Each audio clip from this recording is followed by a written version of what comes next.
નમસ્કાર મિત્રો, આજની એક કહાની છે ખૂબ જ પ્રેરણાદાયક।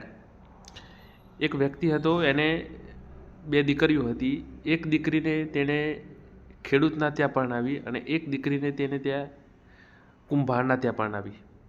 હવે જ્યારે એ વ્યક્તિ જ્યાં ખેડૂતના ત્યાં દીકરી પરણાવી હોય છે ત્યાં એ દીકરીને મળવા જાય છે, ત્યારે દીકરી કહે છે કે મારે તો વરસાદની ખૂબ જરૂર છે અને જો વરસાદ આવે તો વાવણી થાય, એમ કરીને એ પોતાનું દુઃખ વ્યક્ત કરતી હોય છે।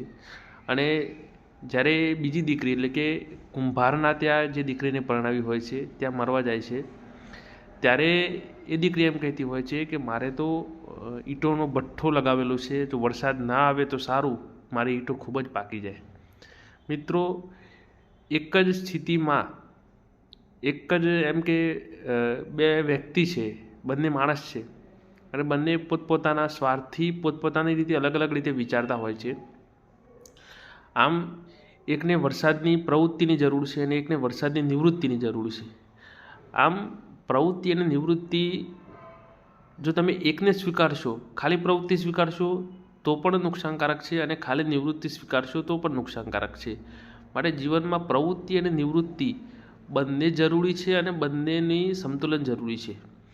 માણસ 24 કલાક કામ કર્યા કરે તો પણ ખોટું છે અને 24 કલાક આરામ કરે તો પણ ખોટું છે।